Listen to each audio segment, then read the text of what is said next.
Welcome to Legal Soundings, the podcast from Harbor, where leaders from across the legal ecosystem chart the course for the business of law.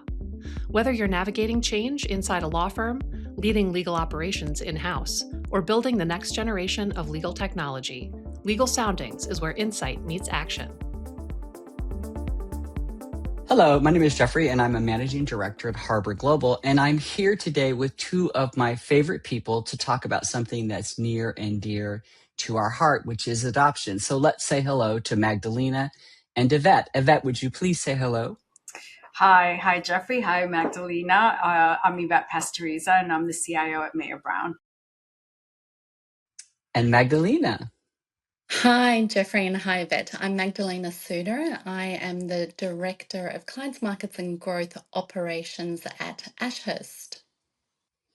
Well, listen, I'm so excited to have this gang reunited. I know it's been a couple years since we did our presentation together at ILTA, and it's a real treat to get to spend some time with the two of you. So we are going to talk a bit about adoption and some of the ways we frame adoption in our law firms. Because in my experience, we are preoccupied with thinking about the technology, but really it's more the behavior, right? It's these behavioral changes that we need to see happen. And one of the things I've toyed around with for many years is that behavior really only changes when you can meet two things. One is you can change the perception of value. Is there a perceived value? And I think all of us agree that whether there's real value or not doesn't actually matter so much. It's that perception. I have to believe that there's value. I mean, you and I might see the value, but we have to get other folks to see that value. And of course, the other one is it has to be easy, or at least the perception that it's easy. So today we're going to talk about those two perceptions of value and ease of use. And we'll look at that from the perspective of that, both from sort of the CIO angle, as well as the business development angle with Magdalena. So if you two are ready, I think we are actually going to jump in here. So I'm going to start with asking both of you this question, because I think it's one that we all struggle with, and it's that sometimes our technology just doesn't go the way we hoped it would. We are excited about something, we're totally invested in it, and it just doesn't quite take off the way that we want it to. So I wanted to start by asking each of you, and we could start with you, Magdalena, if you don't mind. Just have you had that situation where something you're super excited about, you put a lot of effort into it, and it just doesn't go as well as you liked, and kind of identifying what might have gone wrong or what might you be able to do better the next time? I think it's a good question, Jeffrey, and often in my experience, it usually comes down to the fact that the technology doesn't do what people expect it to do. Perhaps it takes more time, more effort, or doesn't really deliver the gains that people were expecting. And so what ends up happening is that people stick with the old ways of working, right? And in my experience, that usually traces back to poor scoping and perhaps the benefits not being defined as clearly as they should have been with the right people in the room. I think there's also a bit of a second mentality happening, and that is the view of build it and they will come, right? So we build something fantastic, we think it's fantastic, and we put it out there. But other people don't end up thinking it's as fantastic. And in my experience, aside from scoping and getting the benefits, perhaps the other aspect of it is the piece around change management support. The tool launches and people haven't had an opportunity to weave it into their workflows, and no one's really surfaced how the tool helps them do their jobs better. So in my experience, I would say that those are the key things that often arises. Yeah, and those campaigns, I think what they do is they start to shift perception, which is what we're really here to talk about. So I might be initially thinking, I don't need this. This isn't valuable to me. I know what I'm doing. I'm very successful. And this tool is just going to slow me down. And so the campaign is all about shifting that perspective, right? Because the tool itself is the same tool it was when it started, but you're trying to change my perception of that tool. And I think that is all behavioral. It's rarely done with, click-throughs and demos. It's done with conversations and highlighting just very sort of human things like this. I think this will save you 20 minutes a day on a particular task. Those are the kinds of things I think people need to hear, not let me demo this for you. Let me walk you through this again, right? I think we jump to that demo sometimes a little too quickly before we've got that emotional buy-in that I'm willing to listen to you. Right. And that's about getting them mentally ready, right? Just, you don't want to spring it upon someone. Here's something new you have to change tomorrow because we're going live. If you give yourself some time to signal to people, something's going to change. We're going to need your participation. I think it just goes much better. I would argue, sorry, Jeffrey, I would argue, as I often do, that actually the change management commences, even before you get to business case drafting stage, right? So sitting down with the business, understanding the problems or the opportunities at play and how the tech can solve that, and preparing the change program well in advance as part of that strategic direction of the tool and the capabilities that you're trying to deliver back into the firm. So I would argue that it starts well in the very early stages and sets the frame for everything else. Yeah, I completely agree. I often will tell people, listen, we're not selling systems, we're selling outcomes, right? The brand name of the system for lots of lawyers, they really don't care.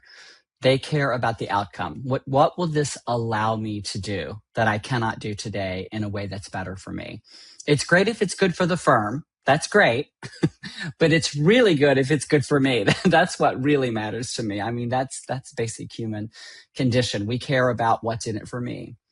So one of the things right now that I think all of us in this space are really struggling with is really kind of the explosion of Gen AI. It's everywhere, right? Every project we look at, we have to put that project against Gen AI. What Gen AI is part of the project? Do we do this before Gen AI? And so it permeates every decision that we make, and it's on the tip of everyone's tongue.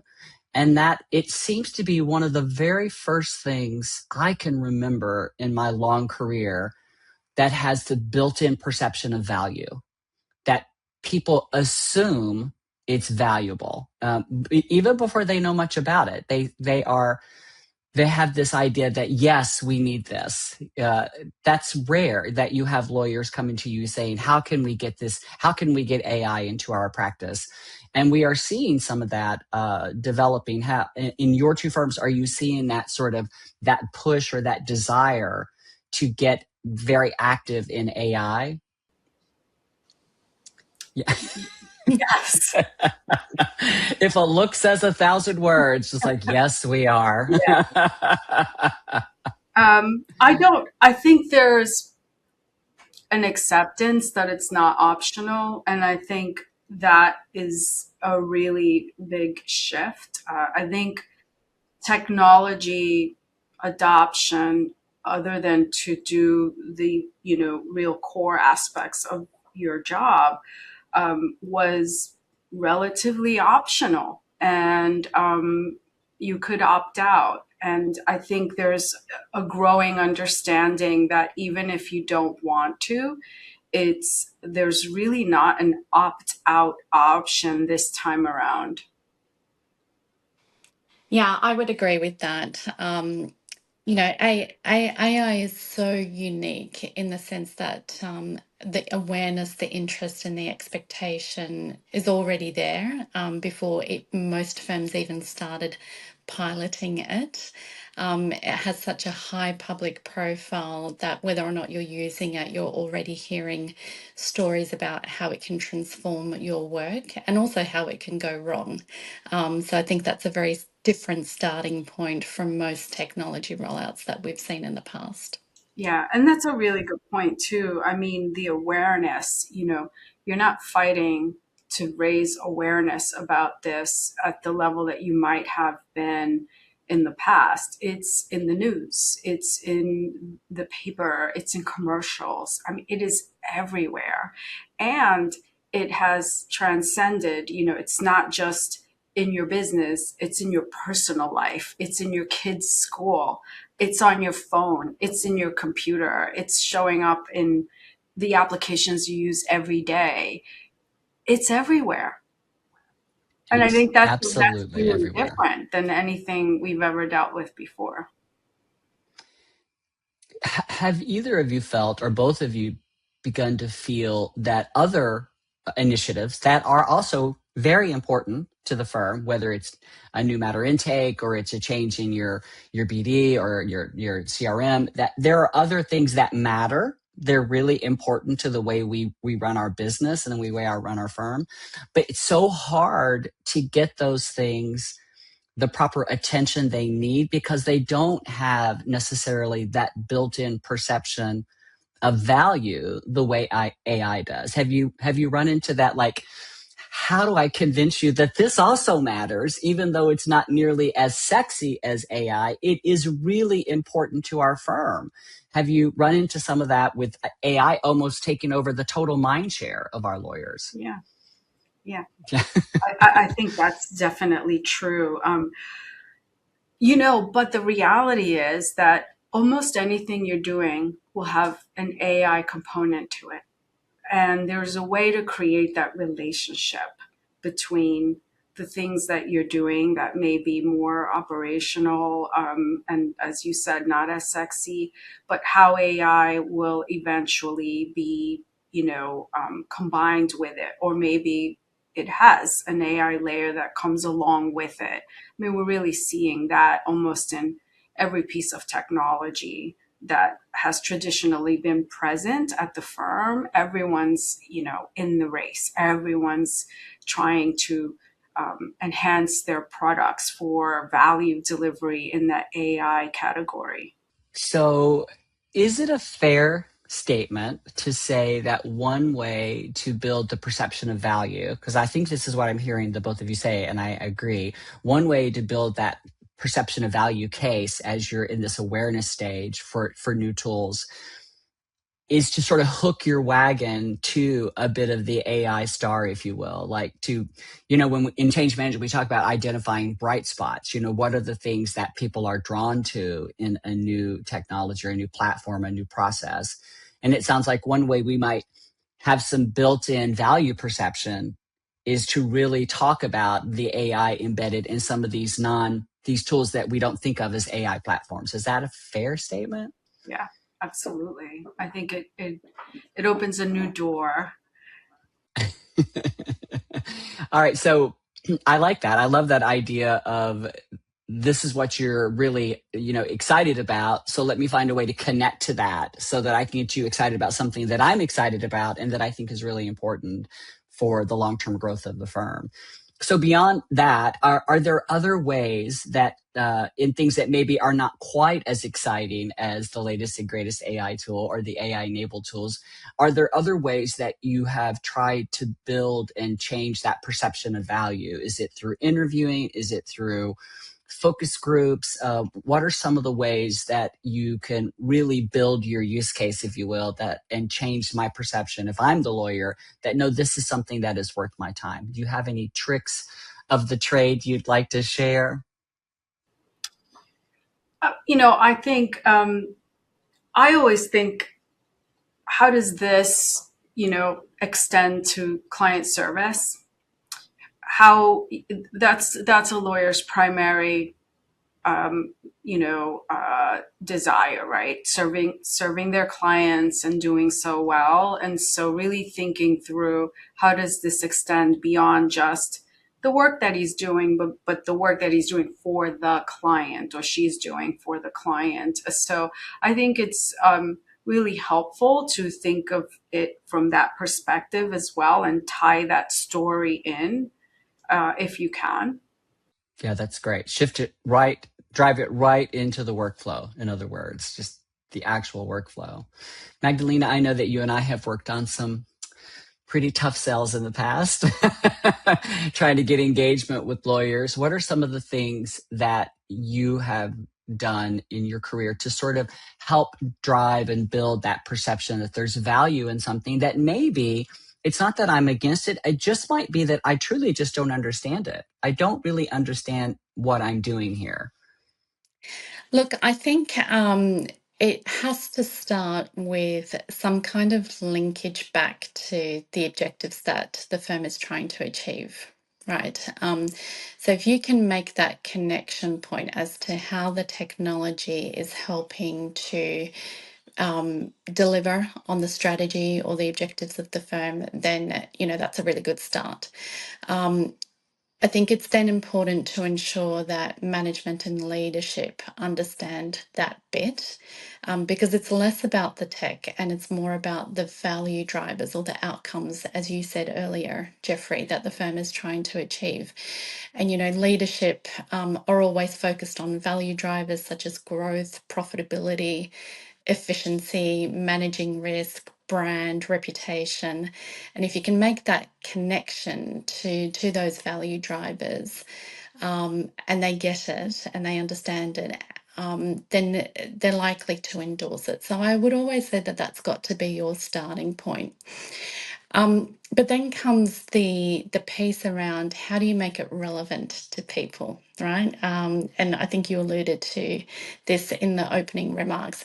How do you make it relevant to the average person in the firm that needs to use the tool? Because the management and leadership messaging or the central project messaging might be generic, but until you make it real for the individual, it's going to be pretty difficult to get over the line or to get that adoption. So with all of that in mind, when you think about things that are sort of, let's call them cognitively heavy, it seems heavy.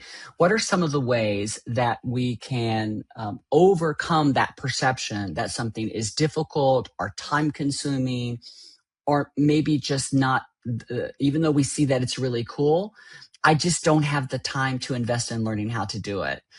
Yeah, look, I firmly believe that it does come back to what I was saying earlier about the change management piece starting as early as possible. So getting to the heart of what people's issues, problems, or opportunities may be as they relate to those value drivers and making that connection with the business objectives and the client value proposition is absolutely critical. So I think that that is very much a first step that needs to be undertaken.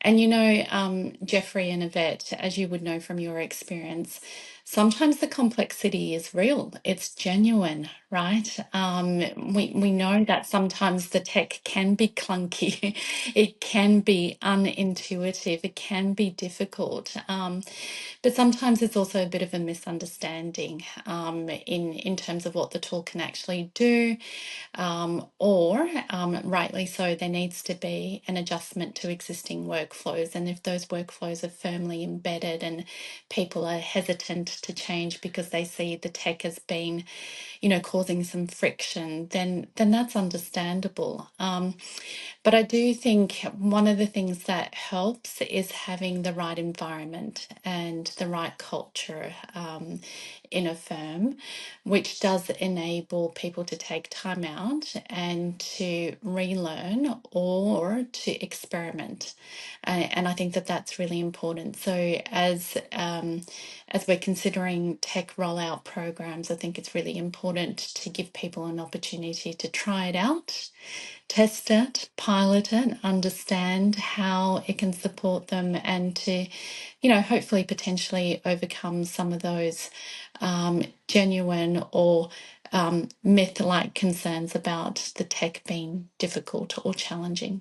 It is a lot to ask, right? And depending on the particular thing that you're trying to accomplish, it to Magdalena's point, if you're fully transparent, it can be heavy, and it can be a lot more labor intensive in the early days. That usually smooths out once you become accustomed to new habits. How much of this do you think is really unique to, are especially prevalent with our audience, with lawyers? Well, I mean, think about it, right? That's a loaded question. But, so let's look at it from this perspective. You going back to client satisfaction and establishing a way to do something. Really And good work habits, really, right? really hard to make sure that every step is perfect. Every step you can rely on it. And there's a trust that you build in that process, right?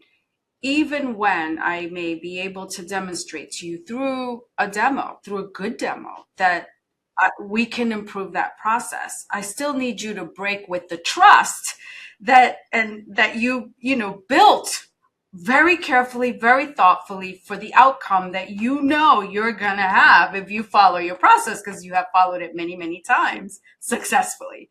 And I think that's the difficult piece there to deal with. And it's hard to get, to start from the beginning, because that whole process, you have to repeat it. Okay, now I have to test every single gate to make sure that it's perfect, like I need it to be. And that's going to take a lot of time. If it's wrong, what am I going to do? I have to start over. I have something that works. It may take longer, but it works. I've already done all that work. So that's what I mean about the psychological human element. Those are the things we're dealing with that we have to think about when we're trying to, bring people on that journey of change. And I just think, Magdalena, before we have you weigh in, we have to remember that the folks who are drawn to this career of law are usually fairly regimented, precise, disciplined, organized. They are building legal arguments that they know are defensible. And so I totally agree. Like I know what I'm doing, and I know how to be successful. And now you're introducing, it could be risk, it could be time, it could be fear. I don't want to ever look like I don't know what I'm doing, right? I don't ever want to look that way at this point, like in my career, if I'm a senior level partner at a firm. So Magdalena, you don't have to go right into, is it our lawyers that are killing us? Because I don't think it is. I think it's really anyone in kind of that professional services mindset that's trying to produce good work for their clients. But I would love for you to weigh in a little bit on, like, how can we gently introduce new habits? Gosh, Jeffrey, what a difficult question to answer. Well, I only Um, ask you because I know you've done it, whether you remember it or well, not, on projects that we've worked on. right. Thank you. Look, I think it's multifaceted, right? And the scene and the context is that law firms, lawyers, we're under immense pressure, and that pressure is growing. There are new initiatives, programs, requirements, asks of management and leadership and of clients staring at us that we have to respond to, and we have to move quickly on all of these things. So I do think that lawyers are genuinely looking for smarter ways of working, and if we can try to help them understand how we can help them be better at their work, or to enable the people that work around them, then that's a really good place to start. So one initiative that I've worked on, it perhaps hasn't necessarily been the direct benefit perhaps hasn't been for the lawyers per se, but it enabled the teams around them to do something better or in a smarter way or more effectively. And again, coming back to the point around the outcomes and being able to then express back to the lawyers why we need you to do something a slightly different way, which is going to have the net benefit outcomes for the firm, and look at all the wonderful things that your other team members around you are able to achieve or deliver as a result. So there has to be a little bit of a step back. And Yvette, I know that the whole grassroots thing is so critically important to you. Your listening sessions and you're moving through a firm and you're talking to everybody.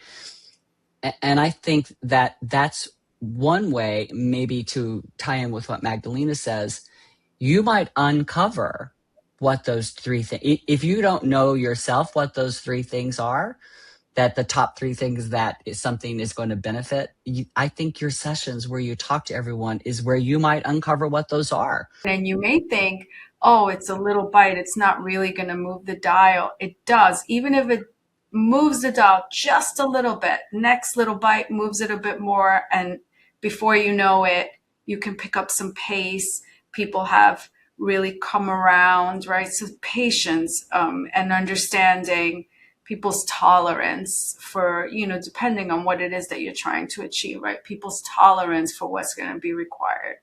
So, Magdalena, you live and breathe in a very different world than the one Evette is talking about, because you're so focused on BD and the tools that drive BD and how we win business and market our firm and all those things that are so critical to the growth of the firm, but don't always get the attention that they deserve. So can you talk a bit about how you build both the perception of value in these critically important tools that we use, to win business, as well as the ease of use?